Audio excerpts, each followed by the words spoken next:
प्रार्थना करती है। ये शास्त्र भगवान की वाणी है, ये ईश्वर की वाणी है, ये झूठे नहीं हो सकते, मिथ्या नहीं हो सकते। और मैंने ऐसा सुना है संत महात्माओं से, क्योंकि वो सब आपकी ही वाणी है भगवान, कि अगर हमारा कोई अहित कर दे, हमको कोई गाली दे दे या हमारा अहित आचरण कर दे हमारे लिए, तो हम उसके लिए कदापि अहित न करें। ऐसा मैंने सुना है। भगवान शंकर अति प्रसन्न हो जाते हैं। कार्य भस्मा, तेरी जैसी स्त्रियां जब तक इस पृथ्वी पर रहेंगी या कोई पुरुष रहेगा तब तक धर्म बना रहेगा। और ऐसे मनुष्य के दर्शन करने से व्यक्ति के सारे जीवन का पाप उसी क्षण नाश हो जाता है। जो व्यक्ति किसी दूसरे के अपराध को बिना किसी हिचकिचाहट के क्षमा कर देता है और कहा कि भगवान इसको भी अपना दर्शन कराओ, कहें कि हम इतने योग्य नहीं हैं भगवान के दर्शन करने योग्य, लेकिन कोई भक्त अगर हमसे उसके अंदर इच्छा हो जाए तो वो करा सकता है। तो भस्मा ने अपनी बहन के लिए भगवान से प्रार्थना कर डाली। ये मोहवश ऐसा नहीं किया था कि अपनी बहन के लिए उसे कोई मोह हो, उसमें मोह नहीं था, उसके यहाँ कोई बहन और भाई नहीं थे, लेकिन वास्तविक भगवान की भक्त थी। तो भगवान ये कह रहे थे कि तेरी बहन ने तेरे बेटा का कत्ल किया, उसको मारा, अब मैं बता उसे क्या दंड दूं, तू चाहेगी मैं दंड दे सकता हूँ। तो हाथ जोड़ करके मना करती रही और कह दिया कि उसे अपना दर्शन दे दो। भगवान प्रसन्न हो गए कि ऐसे मनुष्य पृथ्वी पर रहेंगे तो ऐसे मनुष्य से ही धर्म टिका रहेगा। बोले घोषमेश्वर भगवान। तो गंगा किनारे की एक घटना है कि कहीं किसी परिवार में तो किसी के दो पुत्र थे, किसी सज्जन के यहाँ दोनों की शादी उन्होंने कर दी।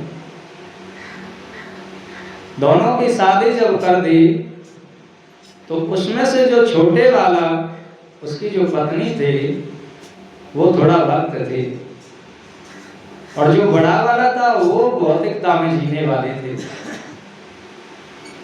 तो जब सारा घर का कार्य भी छोटी को दे रखा था और पूरा भक्ति भी वो पूरी करती थी। हम भगवान के लिए कहते हैं कि भक्ति के लिए समय नहीं है, ऐसा नहीं है। हम भगवान की भक्ति के लिए समय प्रयोग करना नहीं जानते। जितनी भक्ति हम कर सकते हैं उतनी तुम कर सकते हो। ये मत समझा करो कि आप भक्ति कर सकते हम नहीं करेंगे। ऐसा कोई सिद्धांत परमात्मा ने नहीं बनाया। अगर ऐसा परमात्मा ने सिद्धांत बनाया होता तो ये घुसमा तो घर में रह करके दिखाया उसने। तो वो कहता है कि घर में रहने वाले का मैं हूं और बाहर में रहने वाले का भी मैं हूं, और जो मेरा बन जाए उसका मैं हूं। चाहे वो स्त्री हो, पुरुष हो, छोटा हो, बड़ा हो, बालक हो, युवा हो, गृहस्थ हो, सन्यासी हो, वानप्रस्थ हो, ब्रह्मचारी हो, सब कुछ। तो भगवान की भक्ति किया करते थे। भक्ति में कुछ ज्यादा नहीं, बस अंदर से भगवान का चिंतन स्मरण, सुबह जाना, जल चढ़ाना, शिवलिंग पास में था, भगवान को मानते, और जैसे किसी मनुष्य से बात करते हैं शिवलिंग से ऐसे ही बात करते थे। गंगा किनारे की घटना है। तो बड़ी वाली पर कोई संतान नहीं थे। अब मान लीजिए किसी पे संतान नहीं, भले लड़की हो जाए, लड़का लड़की में परमात्मा के यहाँ कोई भेद नहीं है, लेकिन अगर लड़की भी हो जाती है तो कोई ये नहीं कह सकता कि संतान नहीं। तो अब वो जहाँ पर उसका जो कहा जाए ना कि छोटी वाली का कोई गांव जहाँ था, वहाँ कोई अनुष्ठान हुआ, जो कुछ भी हुआ पुण्यादि कार्य, तो वहाँ पर पूरा परिवार गया हुआ था। जब पूरा परिवार गया था तो वो भी बड़ी वाली भी गई थी। तो कहा जाए कि जब कोई पूजा अनुष्ठान हो रहा था तो उस बड़ी वाली को उसमें हिस्सा नहीं मिला। जब हिस्सा नहीं मिला तो उसने प्रश्न किया कि मैं इसमें क्यों नहीं बैठ पा रही हूँ, कि इसमें जिसके संतान नहीं होती है, उस बुढ़िया माता ने ये बोल दिया कि जिसके पास कोई संतान न हो वो इससे हाथ नहीं लगा सकता है। कुछ ऐसी परंपराएं होती हैं, कुछ विधि अनुष्ठान कुछ ऐसे मान्य होते हैं जो वृद्धावस्थाओं में जो उनको पहले चला आता है कि वो नहीं करते, ऐसा करने देते हैं और उसको एक साइड से बिठा। जब उसने इस तरह से देखा तो तुरंत वहां से चल दी, अपने पति को बुला करके कि चलो यहाँ से निकल लो। तो आकर के चित्त उसका शोकित हो गया, बोले कि हमसे संतान नहीं तो हम तो कहीं संसार में, कहीं हमारा तो कोई मान सम्मान ही नहीं हो सकता, कहीं हम पूजा भक्ति में भी या किसी कर्म अनुष्ठान में हमारा अधिकार नहीं है। तो छोटी वाली जो थी उसको पता चला, तो फिर छोटी ही उसके पास गई कि आप चिंता क्यों करते हो, आप एक काम करो, मेरे कहने से आप मेरे साथ चलो। तो वो मंदिर में भगवान के समक्ष, कहा जाए कि कहीं आदमी को जब ऐसा लगता है कि कोई साधन नहीं है, परेशान है, तो कोई भी कुछ बता दे वो उसके पास चला जाता है। तो उसने छोटी वाली से कहा कि कहीं मेरा अपमान वहाँ ऐसे ही तो न हो जाओ, वहाँ हुआ था, अरे कि नहीं, वहाँ तो भगवान का दरबार है, वहाँ तो सभी का स्थान है, खुला हुआ है भगवान का दरबार, वहाँ किसी के इससे कोई लेना देना नहीं, वो सबका एक जैसा है। तो वहाँ पर जाकर के जल आदि अभिषेक करवाया और भगवान को भोग आदि लगा करके आरती करके साथ ले लाए।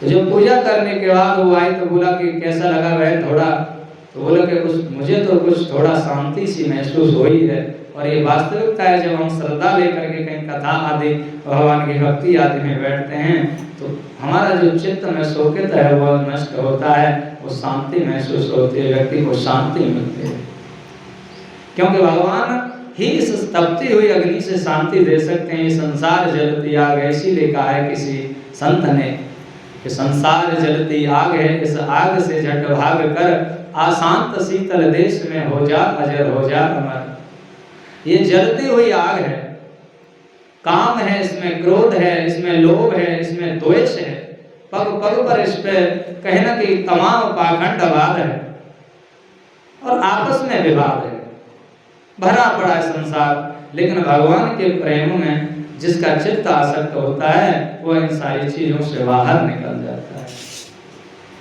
ये भगवान की महिमा है, भगवान की कथा की महिमा है, भगवान की भक्ति की महिमा है। तो उसको शांति महसूस होती है और जाकर के 9वें महीने में 10वें महीने में कोई कन्या का जन्म उसके वहां पर हो जाता है। जब कन्या का जन्म हो जाता है तो छोटी वाली को प्रसन्नता आती, प्रश्न हुई कि भगवान ने हमारे मन की बात सुन ली, और बड़ी को तो विश्वास हो गया। अब बड़ी के अंदर इतनी भक्ति जग गई कि वो अगर प्रसव पीड़ा में भी थी तो भगवान का नाम निकल रहा था। कहाँ तो भगवान का नाम नहीं लेती थी, भौतिकता में जीने वाली, शरीर को संभालने वाली, शरीर में इत्र सुगंधित हाथ लगा करके वो ऋषि को सजाने में लगी रहती थी।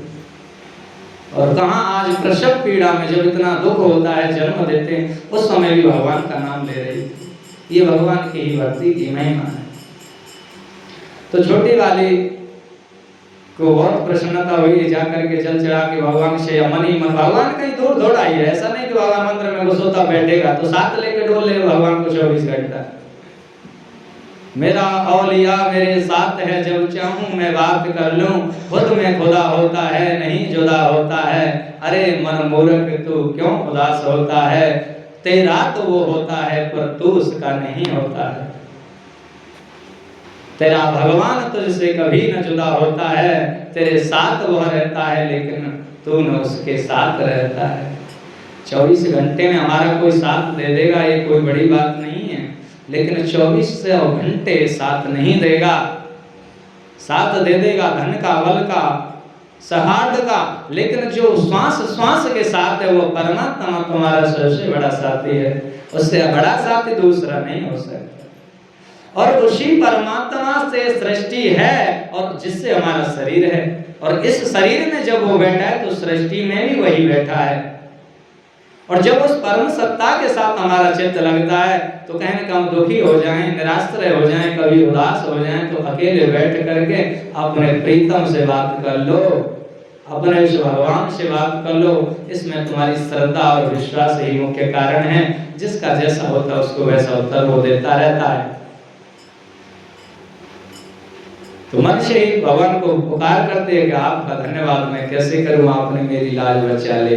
क्योंकि मुझे विश्वास था, छोटी वाली कह रही है कि मुझे विश्वास था कि इसके यहाँ पर कोई न कोई संतान अवश्य जन्म लेगी, क्योंकि तेरे पास वो ऐसी शक्ति है तेरे पास ऐसी व्यवस्था है, कहा है कि जुड़कर तो देखो वो दुनिया से निराला बना देता है, और उस परमात्मा के दरबार में पैर रखकर तो देखो तुम्हारे सारे दुख दर्द मिटा देता है। हस्ती है तुम्हारी उसी से अपनी हस्ती पे में इतराओ, और दुनिया वाले जरा अपने में गौर लाओ कि तुम किस से चल रहे हो और किस पे चला रहे हो। है धन माल थोर ठिकाना यहाँ पर कुछ पलों की जिंदगानी, और ऐसे ही चली जाएगी जैसे खुशबू का पानी। कहाँ से टिकेगा बताओ? पानी का और खुशबू का संयोग कभी रह सकता है क्या? डाला हुआ एक तरह कितना देर रहेगा, किसी पे छिड़का हुआ है। तो इसी तरह ये जो बनाया है परमात्मा ने, ये माया है। जैसे ओस सुबह सूर्य की किरण के साथ ही निपट जाती है, ठीक इसी तरह माया का प्रभाव बताया है। एक श्वास निकल जाएगी, शरीर पड़ा रहेगा, ये बोलेगा भी नहीं, अब बोल रहा है बराबर, सुनेगा भी नहीं। तो इस कथाओं से तो यही सिद्ध हो रहा है ना, ये कथाएं तो हमको यही तो बता रही हैं कि परमात्मा की जो शाश्वत सत्ता है उसके साथ हमारा चित्त जुड़े, मन जुड़े, मन का तार जुड़े उस प्रीतम से जिससे तुम चल रहे हो, उस परमात्मा से जुड़े। तो वहीं से पुकार करती है कि ठीक है, मैं तूने सुन लिया। तो कहा जाता है कि वो बेटी 2 साल की हो जाती है, और 2 साल